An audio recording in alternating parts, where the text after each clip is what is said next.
The church girl who lived double lives. Everyone in church loved Esther. She never missed a Sunday service. She sang in the choir. She dressed modestly. She always smiled. If you asked anyone in the church who the most God-fearing girl was, they would say the same name, Esther. But there was something no one knew. After church every Sunday evening, Esther would go home, close her door, and become someone else. The first time I noticed something strange about Esther was during choir rehearsal. We were practicing late. Everyone left around 8 p.m., but Esther said she needed to stay behind to pray. That wasn't unusual. She prayed a lot. But when I came back to pick up my forgotten phone, the church was empty. Except for Esther. She was standing near the altar. Not praying. Just staring. At first I thought she was deep in thought. Then she slowly turned and looked at me. Her expression changed instantly. "Oh, you're still here?" she asked with a smile. But something about her eyes felt different. Cold. A week later, I saw her somewhere she shouldn't have been. From the church? It was Friday Here, night around at the 11 club. p.m. Church? I was walking Here, past a busy at the street club. downtown when I saw Church? someone who looked Here, exactly like at the Esther. club. But this girl was wearing a short red dress, Glad you're having fun. heavy makeup, This night is just starting. high heels, and she was laughing with two men outside a Glad you're having nightclub. fun. This night I is just stood there starting. shocked. It couldn't be her. Is that her? Esther would never dress like that. Here. But then she turned her head. It was her. The same face, Here. the same eyes. But the smile was different. Wilder. Careless. She didn't notice me, so I left quietly. The next morning, she was back in church. White dress. Bible in hand. Singing like an angel. Like nothing had happened.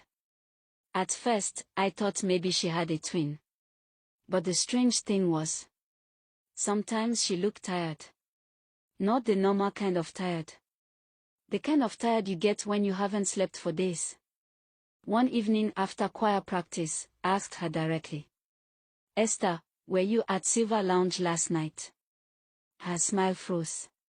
Just for a second. Then she laughed. "I've never even been there." But her eyes looked nervous. Things got stranger after that.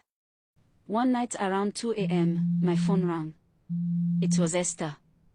Her voice was shaking. "Please, can you come get me?" I rushed to the location she sent. It was behind a nightclub. When I arrived, she was sitting on the ground.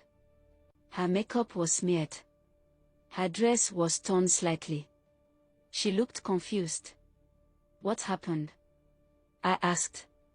She shook her head slowly. "I don't remember." "You called me." "I did." She looked genuinely shocked.